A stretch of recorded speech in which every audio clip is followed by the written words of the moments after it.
Merci beaucoup, Florence, merci de m'avoir invité. D'être avec nous ce matin. En fait, il y a longtemps qu'on avait envie que tu viennes à Marmande, et puis les circonstances ont modé les choses cette année. On va pas dire que tu t'es invité, mais presque. Je me suis un peu invité, en fait. Alors, pourquoi on avait envie de t'inviter depuis longtemps? C'est parce que sur cette question de l'animation et du réel, évidemment, ton travail et ton œuvre sont importants, même sont totalement centrales dans cette question. Depuis en fait ton premier film, et on va en parler tout à l'heure, depuis Hammam, en 1991, en fait, tu as une relation très, très particulière, ton cinéma a une relation très particulière au réel. Quand je dis ça, c'est que la question du documentaire et de l'animation, et le terme même de documentaire animé, je ne sais pas si on peut utiliser ce terme pour parler de certains de tes films, mais en tout cas, on le voit vraiment apparaître et surgir avec un véritable engouement à partir de Valses avec Bachir, 2008. Hammam, c'est bien longtemps avant, et d'une certaine manière, c'est une démarche que je situe comme assez pionnière, dans cette façon dont l'animation peut s'emparer. 1992, 91, 1991, je crois. Oui, Hammam.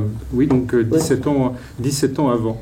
Oui, mais c'est pas pareil. Oui, c'est pas pareil. Je dirais pas que c'est un film d'animation documentaire, mais que c'est un film effectivement qui se sert du réel et qui se sert un peu du documentaire, oui. En tout cas, cette veine du réel dont on va parler,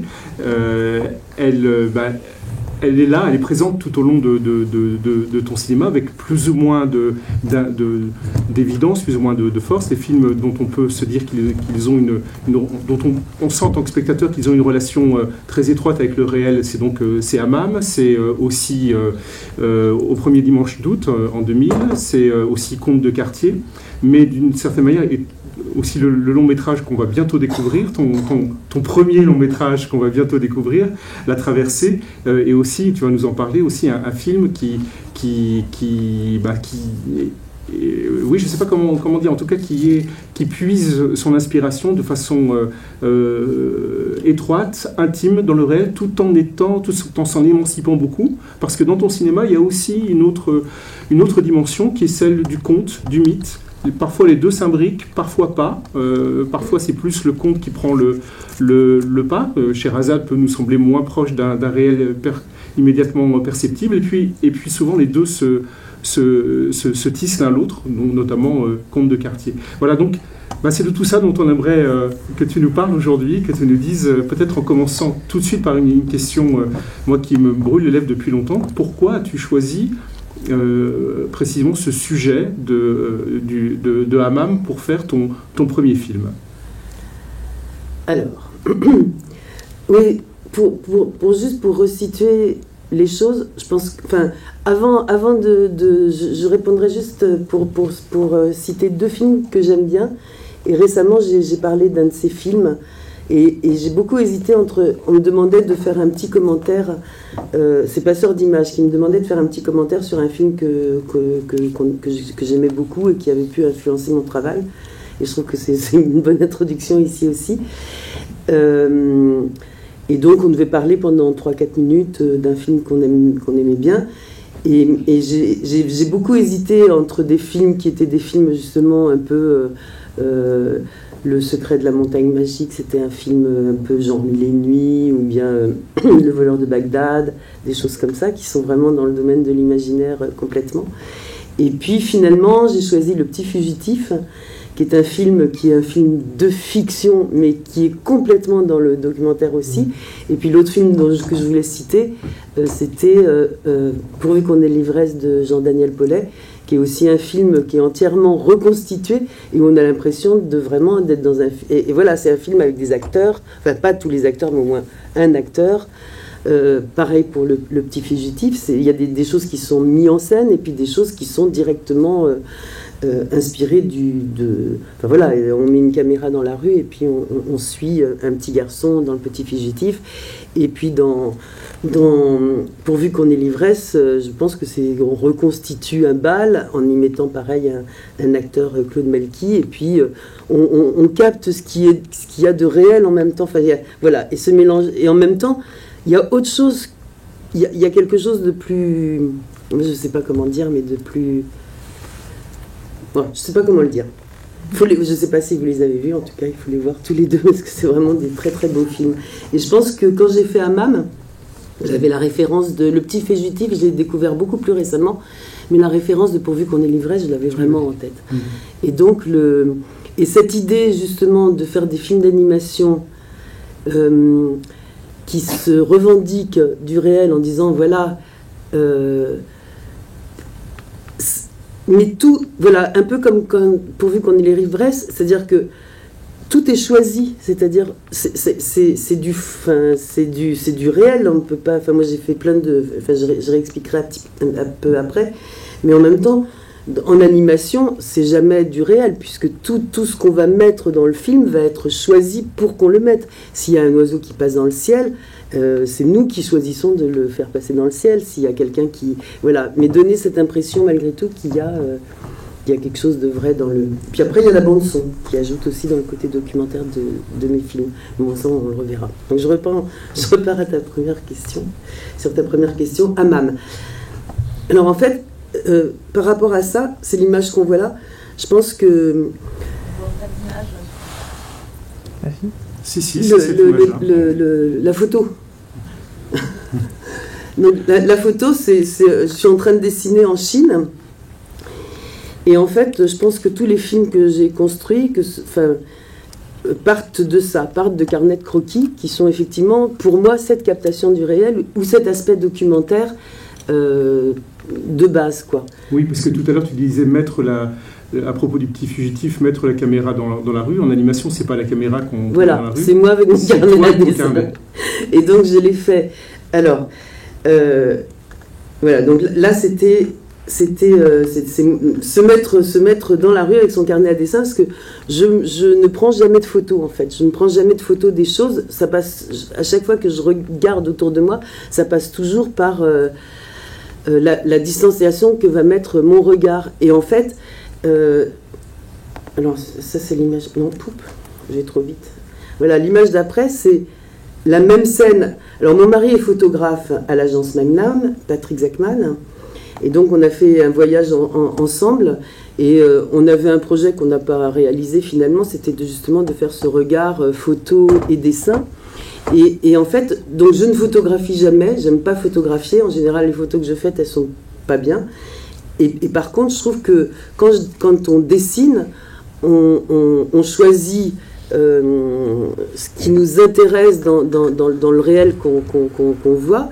Ce que c'est faire un photographe aussi, un bon photographe, en tout cas, de pouvoir donner à ce réel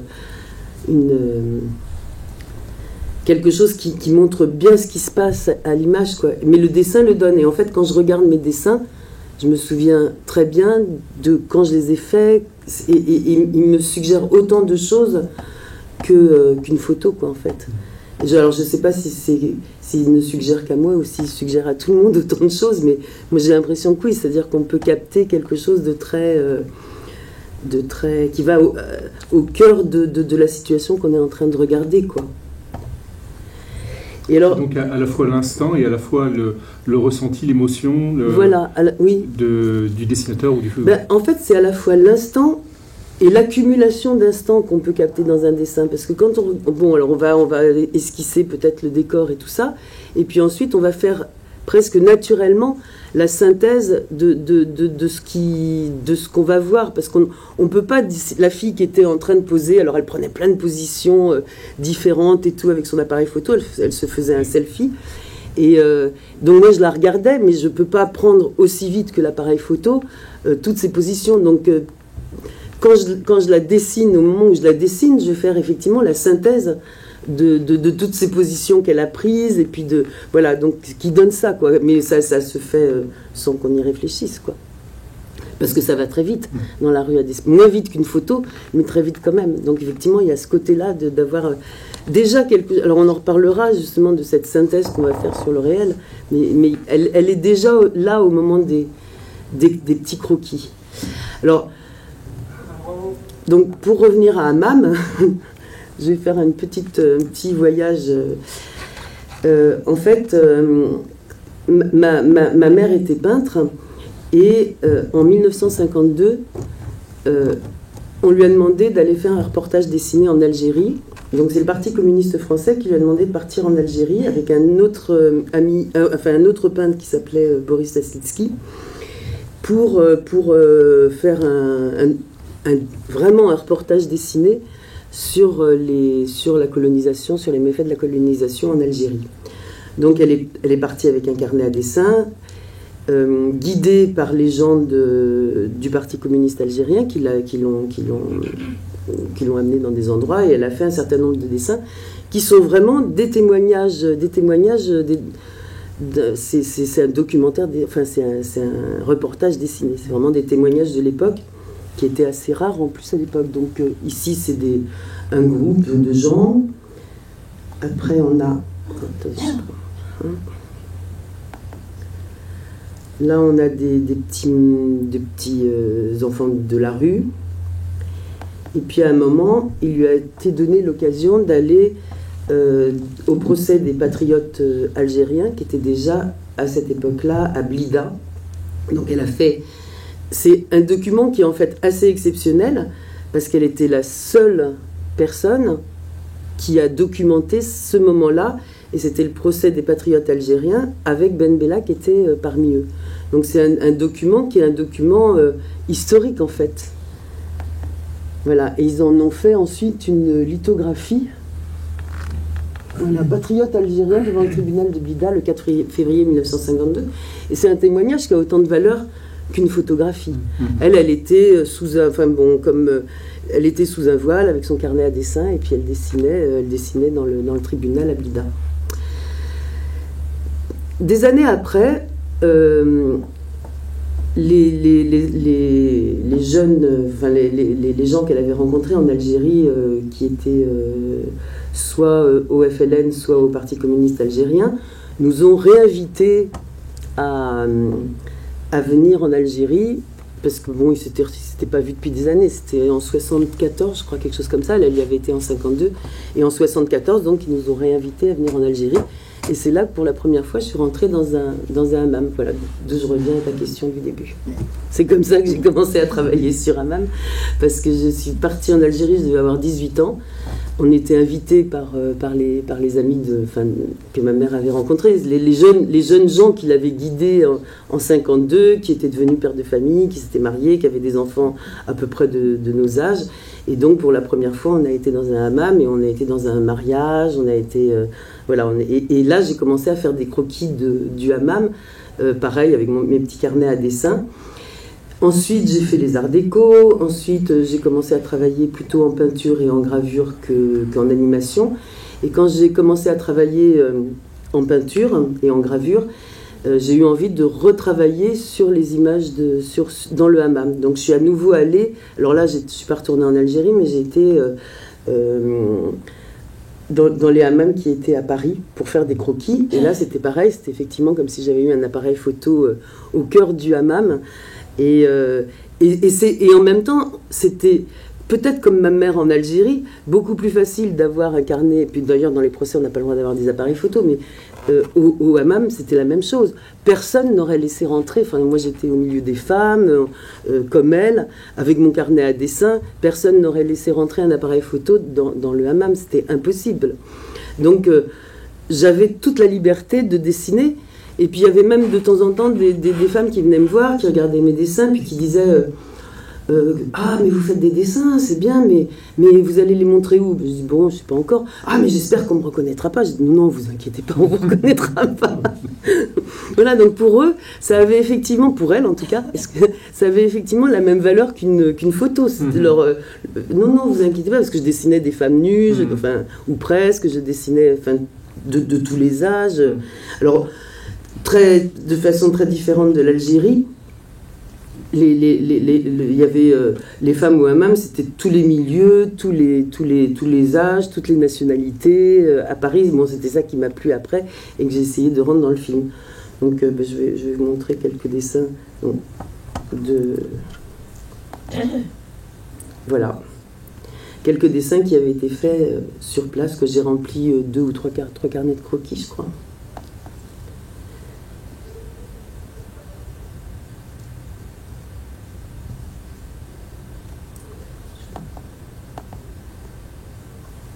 Et donc, pour répondre à ma question, tu parles à la fois d'Algérie, mais à la fois de ta maman. Oui. Hein? Oui. oui, parce que c'est vrai que le premier film Hammam a découlé de cette histoire que ma mère a eue avec l'Algérie à une époque où on lui a dit d'y aller, quoi. Et elle avait... J'étais pas née, j'étais pas encore née. C'était en 52, j'étais pas encore née. Voilà, donc ça c'est les dessins que j'ai fait sur place comme ça très vite. Et ensuite ils ont été un petit peu... Et puis après, à partir de là, que je considérais effectivement ma base documentaire, intervient la mise en forme de cette réalité pour en faire soit, ça c'était des choses qui étaient plus de gravure et puis de sérigraphie. Ça c'était une toile à l'époque, donc j'avais pas encore commencé à faire de l'animation. Et puis après avoir fait tout ce travail, l'animation c'était quelque chose que j'avais envie de faire avant.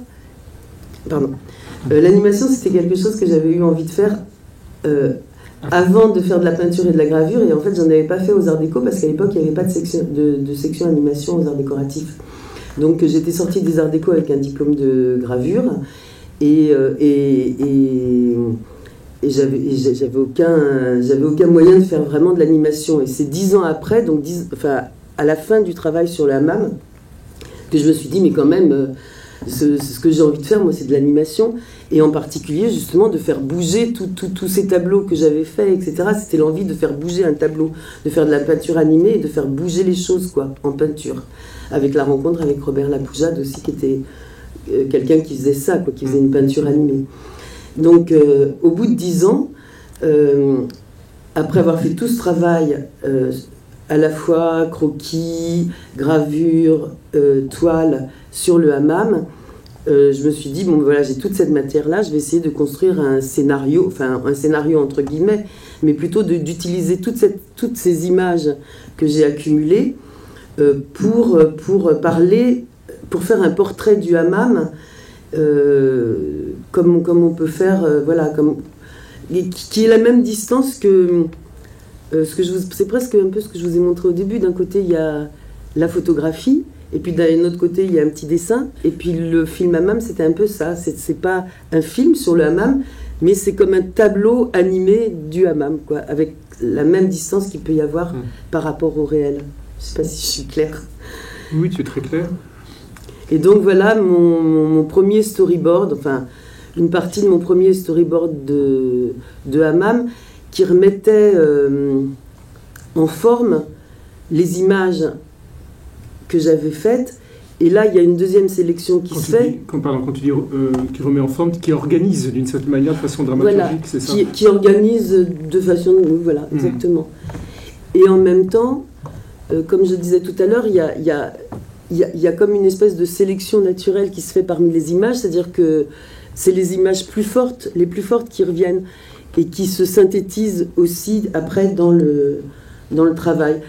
Comme je le disais, de la femme qui se fait son selfie puis qui bouge dans tous les sens, et puis nous on n'a plus qu'un dessin, là c'est la même chose, de toutes ces images qui sont là, qui ont été accumulées, il y a quelque chose de l'ordre de presque inconscient qui fait qu'il y en a dont on se souvient, et ça fait le tri presque de toute cette accumulation d'images, quoi. Et comment intervient le son? Peut-être on peut peut-être en reparler. Oui, tu vas en parler après. Oui, plus okay. Après, avec au premier dimanche. Parfait. Donc là, voilà. Donc là, c'est justement les éléments qui sont revenus comme ça, qui ont été un peu synthétisés par mes souvenirs et par le travail ensuite après. Donc je vais vous montrer un extrait.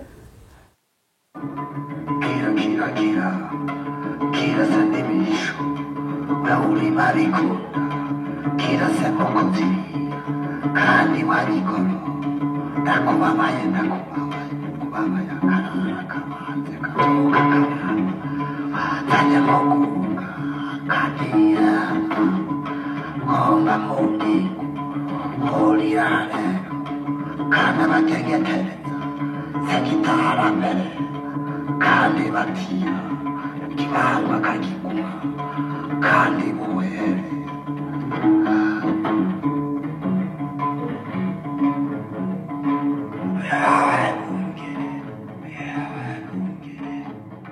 Alors en fait, cet extrait-là, c'est un extrait qui du coup détourne complètement le réel, puisque c'est des femmes qui se transforment au fur et à mesure qu'elles se mettent des maquillages sur le visage. Mais en même temps, je ne sais pas si vous vous souvenez, il y avait une image, je ne sais plus laquelle c'est celle-là, où j'avais déjà dessiné de façon presque documentaire toutes ces femmes qui sont là et bon, c'est vraiment, c'est plus, c'est dans les hammams de Paris que c'est comme ça, c'est les belles parisiennes qui font ça et qui se mettent effectivement des masques partout. Mais et voilà, donc c'était ce mélange et puis du coup de pouvoir passer. Parce qu'effectivement, comme je disais, à Paris, il y a toutes les nationalités, et donc c'était pouvoir passer des japonaises aux africaines, aux françaises, etc., ce qui n'était pas du tout le cas dans les premiers croquis de hammam que j'avais vus faits en Algérie. Voilà, donc c'est ça. Et alors, j'ai un autre extrait qui mélange aussi à la fois les choses très observées. Je le montre, je sais pas si on aura le temps d'aller jusqu'au bout, mais... Tu me dis, hein. Oui, il faut qu'on avance un peu quand même. Parce qu'on n'a plus qu'une demi-heure, donc il faut qu'on avance. Donc je vous passe pas le deuxième extrait. Peut-être pas. D'accord. Voilà. Donc le deuxième extrait était quelque chose de plus proche du réel. Mais on verra du coup avec au premier dimanche. Je sais pas. Le son. Oui, alors allons-y. Non, vas-y, dis-moi. Non, mais parlons du premier dimanche d'août pour le coup. Donc là, c'est un film que tu réalises en 2000, qui se situe dans ton village, dans le village d'enfance, donc dans la montagne noire, dans l'Aude, hein, c'est ça? Oui. Et tu prends... alors là, on a vraiment le sentiment que tu mets ta caméra dans la rue ou sur la place du village, puisque en fait...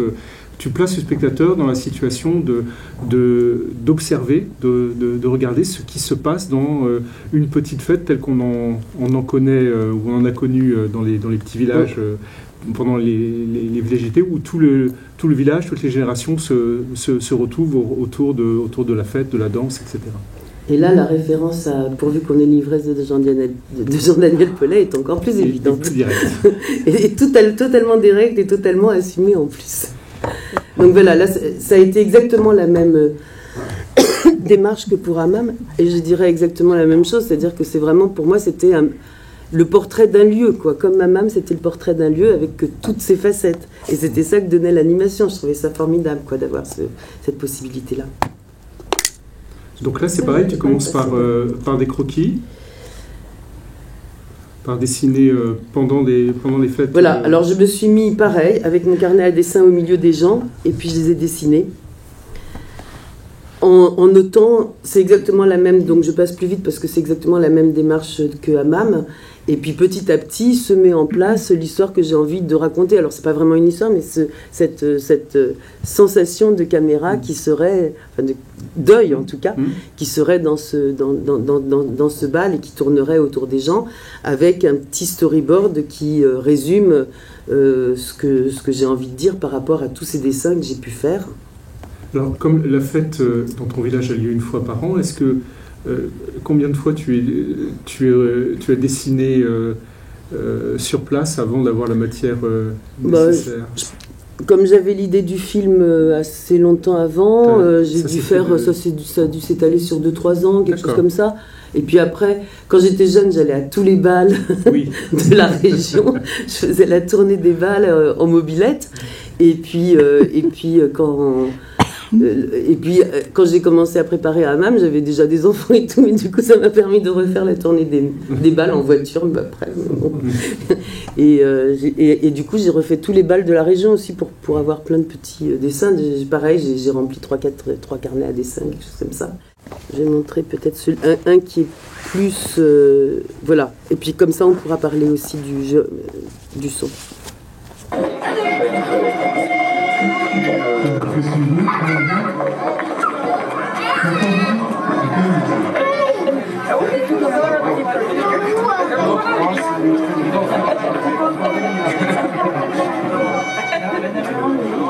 Oui, ça change.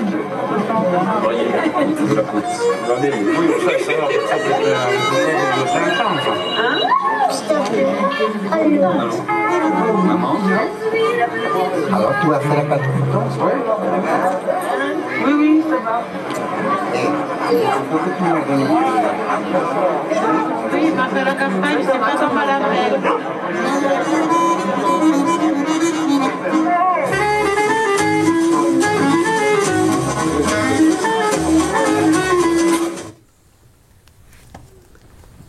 C'est un peu court. Vous voulez en voir un autre, du coup? Peut-être un petit deuxième.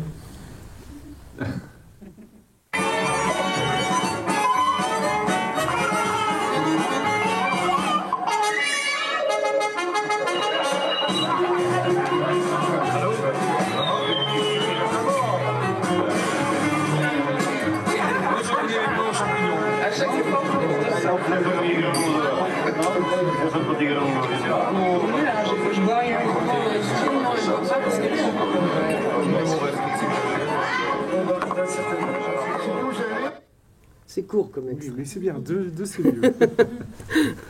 Ça donne un peu plus pour ceux qui ne connaissent pas l'atmosphère du film. Après, j'en ai un troisième, j'ai le début.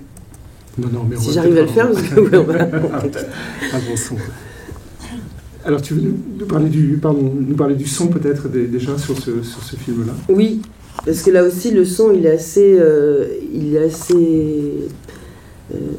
montre assez bien quelle a été la démarche aussi, parce que c'est un peu comme les images, on a fait énormément de sons, et c'est pareil, c'est un son qui est, au départ, un son capté directement pendant le bal ou dans les places des villages, etc. Bon, la difficulté dans le bal, c'est qu'il fallait qu'on y aille avant que les musiciens ne jouent leur musique, parce que sinon on n'entendait plus rien.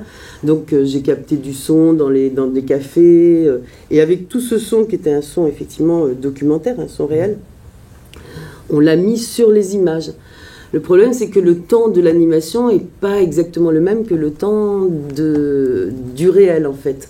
Ce qui fait que le son, qui était un son réel, quand on a fait le montage, il fallait le comprimer complètement, quoi. Enfin, tout retravailler. Et en fait, ça a été une espèce de travail de dentelle, de couper du son, de rajouter des phrases, etc.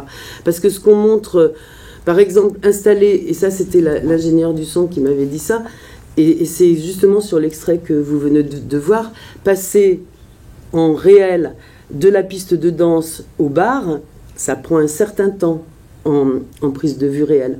En animation, on peut raccourcir ce temps-là. Sauf que le son, il faut aussi le raccourcir, parce que sinon, il suivrait pas, quoi. Donc en fait, le son, c'est pareil, c'est un faux son réel, quoi. Parce qu'il est tout complètement remonté. Oui, tout remonté.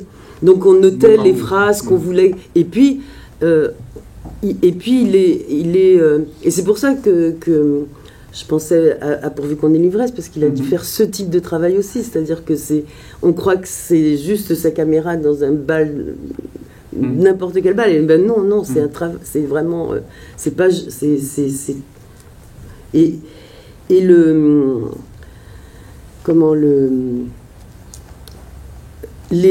puis je voulais que certaines phrases soient vraiment entendues, et puis d'autres ne le soient pas. Donc effectivement, là aussi, il y avait ce travail de profondeur de champ du son, et qui faisait qu'il y a certaines phrases qui viennent en avant, et c'est pas du tout par hasard si les phrases viennent en avant, c'est parce qu'on les y a mises, et en même temps, c'est toute une matière réelle, quoi. Donc voilà. tu retravailles la matière réelle du son pour qu'elle, en fait, à la fois qu'elle corresponde on pourrait dire à ton placement de caméra, c'est-à-dire la question du point de vue qui est le tien, et puis à la fois, je ne saurais pas quel terme employer, mais une forme tu parlais tout à l'heure d'une forme peut-être de densité de l'animation, de densité d'information de l'animation qui est plus importante que celle de l'image réelle. Je trouve que c'est très intéressant quand tu dis que le son de l'image réelle est plus lent d'une certaine manière que l'animation. Voilà, il y a à peu près le même rapport. Il y en a une espèce de condensation. À la fois du son et de l'image. Ouais. Donc oui, il faut condenser le son pour qu'elle corresponde à la condensation de l'image d'une certaine manière. D'accord.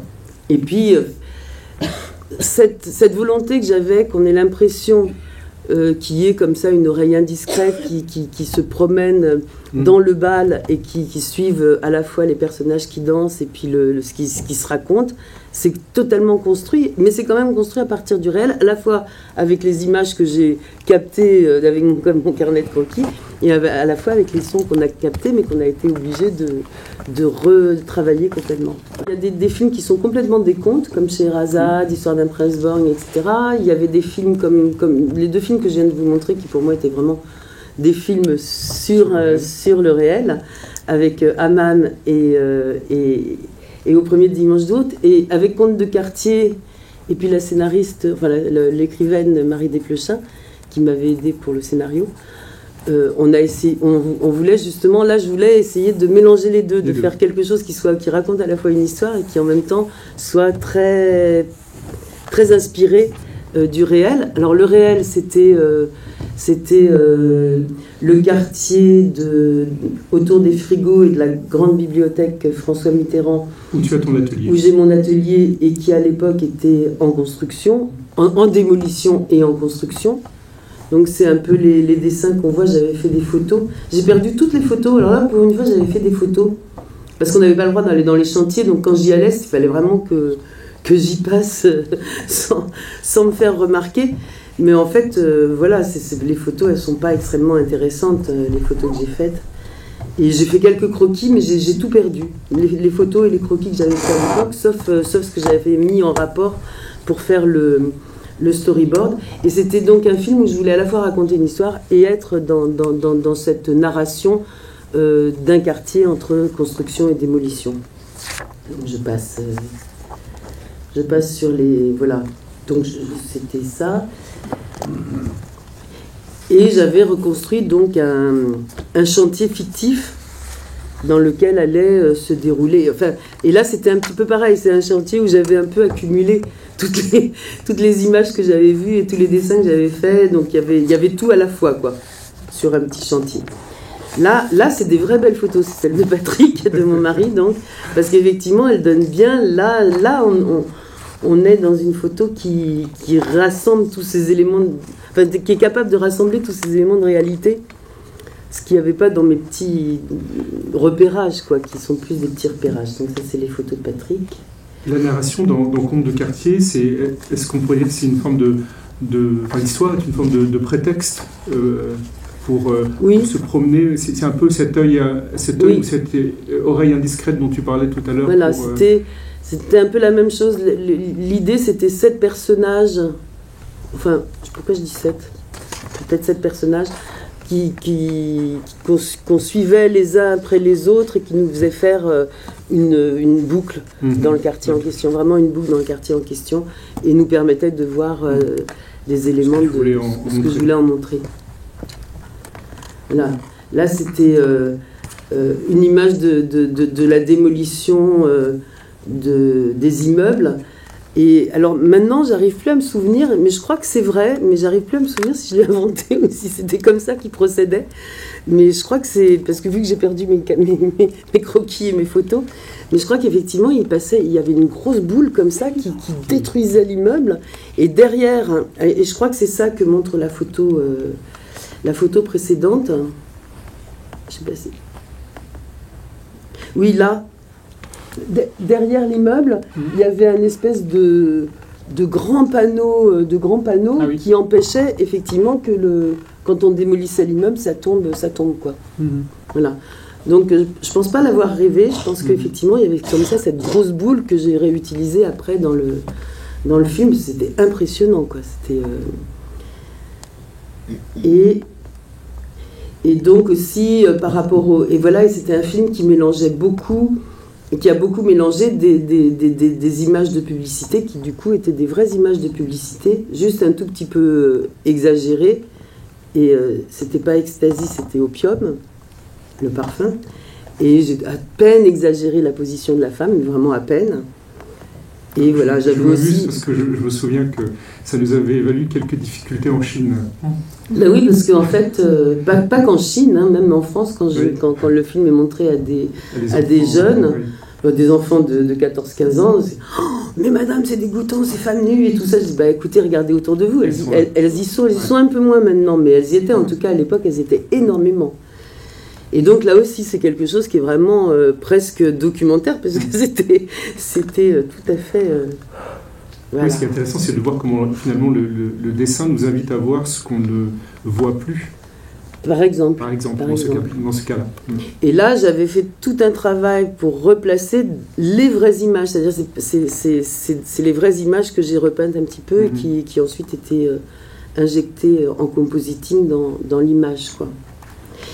Et la volonté d'avoir effectivement, du coup, des images de pub qui devenaient plus visibles et plus réelles que les personnages qui passaient devant,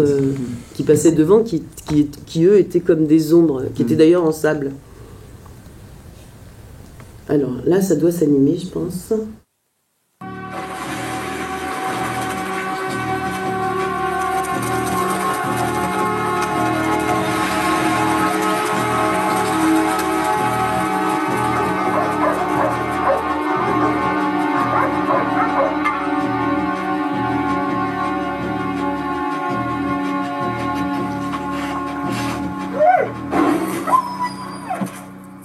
C'est court, mais voilà, il y a ce mélange de vrai et de faux. À l'époque, il y avait effectivement un cirque qui s'était installé dans le chantier en attendant d'être viré, en fait. Hein. Ils avaient squatté le chantier. Le SDF qui vivait dans son tuyau, enfin on le voit pas parce que c'est le plan d'après, mais c'est vrai aussi, les quais juste à côté des frigos, enfin voilà, il y a des tas de choses qui sont reconstituées comme ça à partir d'une observation. Mais tous les films font un peu comme ça aussi, hein, c'est pas... Alors, on termine avec La Traversée, donc ton long métrage, qu'on attend impatiemment, qu'on va bientôt voir, qui va sortir le 29 septembre en salle. Et donc, là, on revient finalement au tout début de la conversation, puisqu'on revient à ta maman.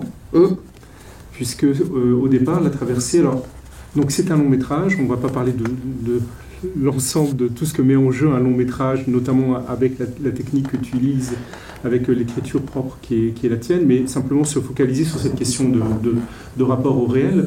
Donc là, le rapport au réel, il est double d'une certaine manière, même peut-être plus que ça, mais il y a à la fois une mémoire familiale, des souvenirs familiaux, une histoire de ta famille, donc du côté de ta mère, et puis il y a aussi un regard sur l'actualité, sur une certaine actualité, puisque le film parle d'une famille obligée de quitter son pays d'origine pour fuir des persécutions et qui traverse donc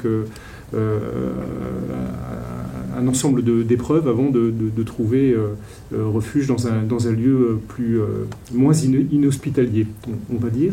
Et donc évidemment ça se reflète, c'est un reflet, comme je le disais, de l'histoire de ta famille, mais aussi ça nous renvoie très directement et très fortement à quelque chose qui est d'une actualité pressante, qui est effectivement l'émigration, l'exil, tous les déplacements de populations qui sont l'un des grands sujets actuels. Alors, voilà, comment tu... Et triple, parce que effectivement, moi je parlais de mes carnets de croquis. Oui. Mais en fait, le film, il s'est aussi construit avec les carnets de croquis de ma mère à l'époque. D'accord. Qui comme ce qu'elle a pu faire en Algérie, on prennent du coup, même si c'est des dessins, prennent du coup une valeur documentaire, parce que ça raconte ça raconte sa mère, son père, sa famille, son frère, ses amis. Voilà, j'ai puisé dans ces carnets de croquis qui parlaient, enfin qui montraient ça pour utiliser. Enfin, j'en reparlerai. Donc effectivement, oui, c'est des histoires qui se croisent, plein d'histoires qui se croisent, et c'est ce qu'on a voulu faire avec Marie Desplechin, qui donc a travaillé aussi avec moi, on a travaillé ensemble sur le scénario. Il y a une dimension du conte aussi qui intervient. Voilà, il y a et je pense qu'on a dû essayer de... Ça fait très longtemps qu'on travaille ensemble avec Marie, et je pense que ce long métrage a voulu résumer un petit peu plein de choses qu'on avait déjà abordées dans les courts-métrages précédents, quoi.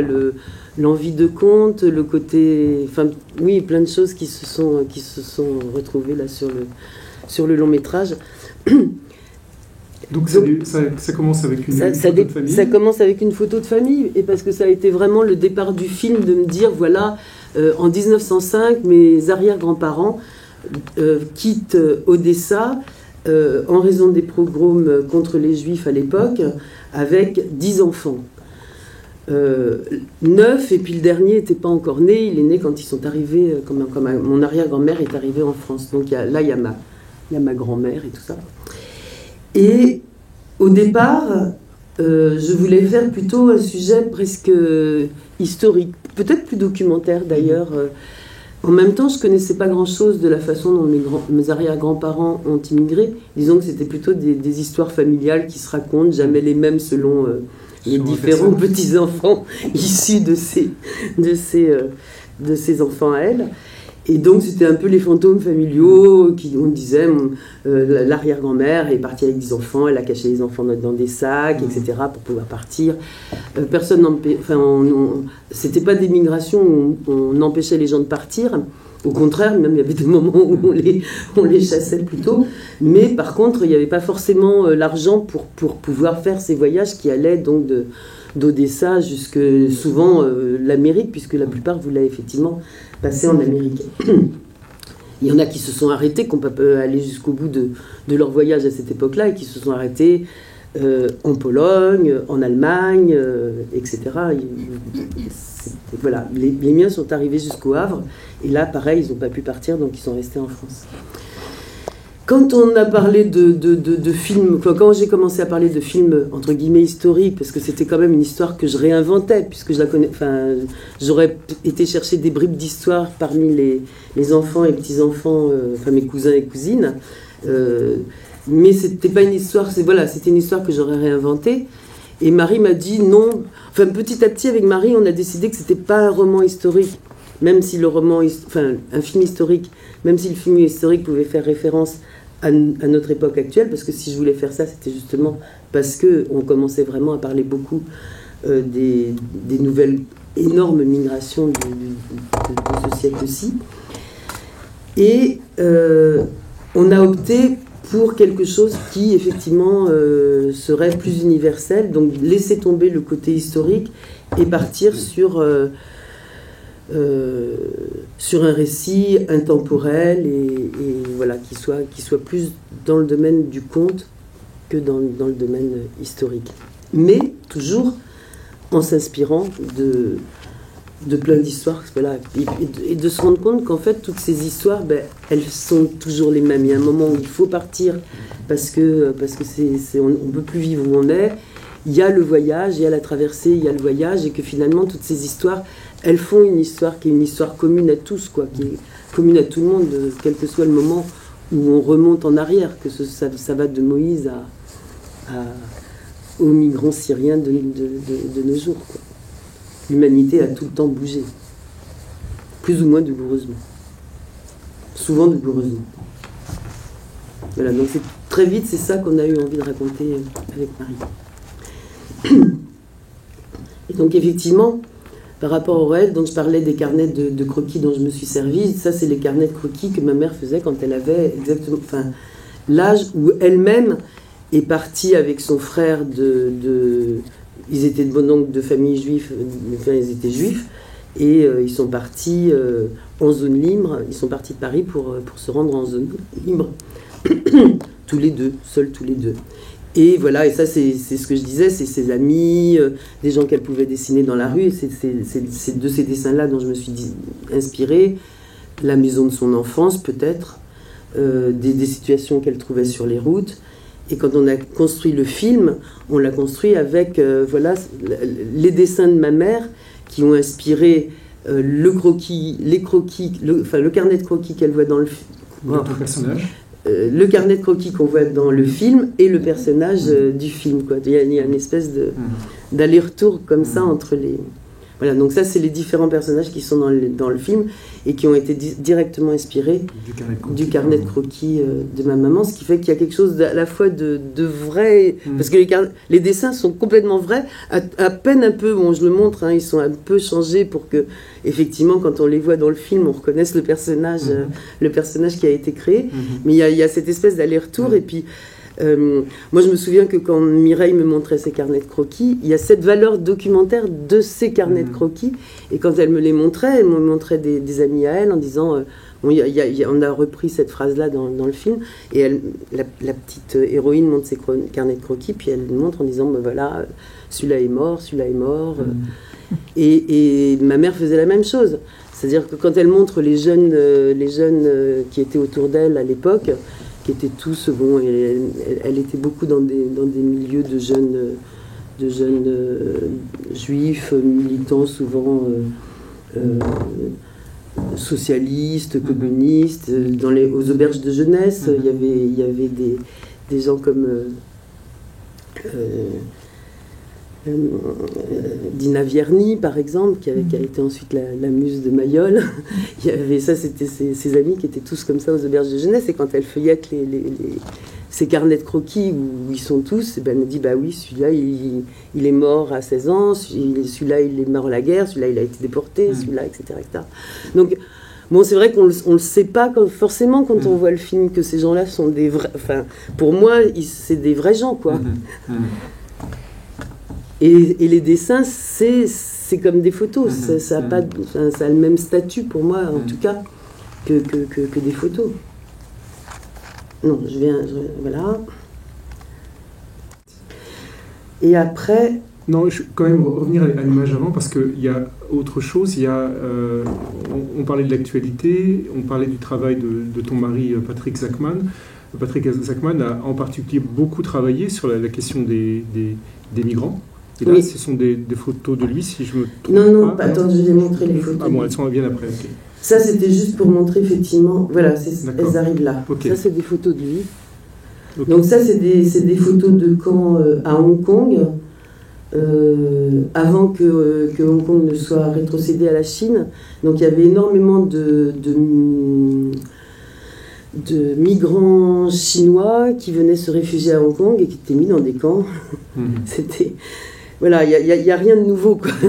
Et ça, c'était dans les années 90, je pense. Hein. Voilà. Donc ça, c'est les camps. Donc pour toi, ce sont aussi des images d'inspiration. Oui, et alors, voilà, je montre. Un petit extrait, oui. Un petit extrait. Et on vous laisse pourrir sur place. Allez, plus vite. Les hommes sur la gauche. Les femmes sur la droite.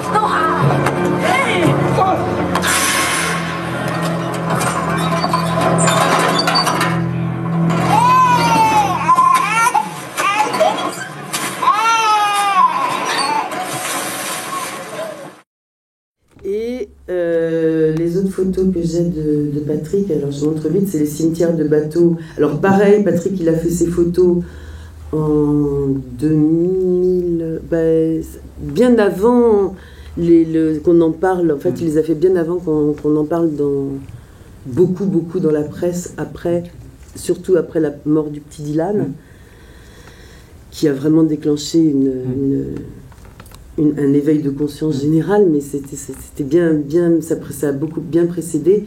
Donc ça, c'était déjà les cimetières de bateaux à Malte ou à Lampedusa, je ne me souviens plus. Les migrants qui arrivent sur les plages, les bateaux. Et puis je vous montre le petit extrait de la mer et on arrête là, et on finit là-dessus. Super. Il est un peu plus long en plus.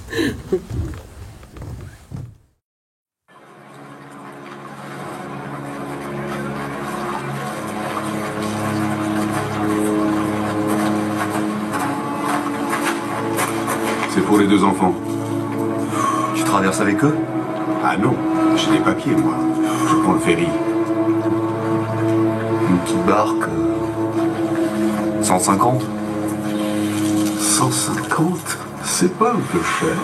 Ils sont au courant de tes tarifs, les flics. C'est moi qui rame, faut que je me paye. Pas sûr qu'ils aient besoin de toi. Ils peuvent ramer aussi. Des noyons, on en a toutes les nuits. 120, et tu les récupères entiers. 110. Et je dis rien à personne. Et vous vous débrouillez pour pas tomber à l'eau.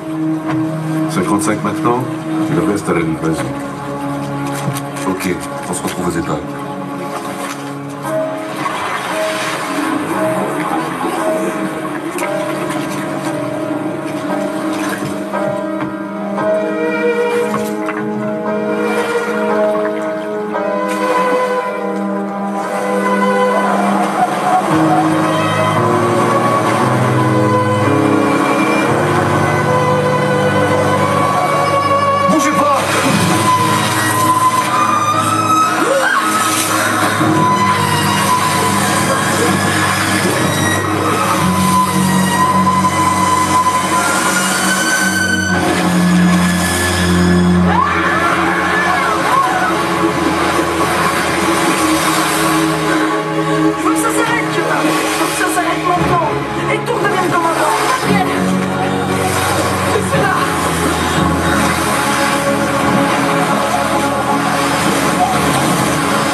On est en base Batelli.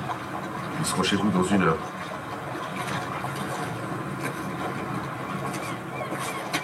Montez.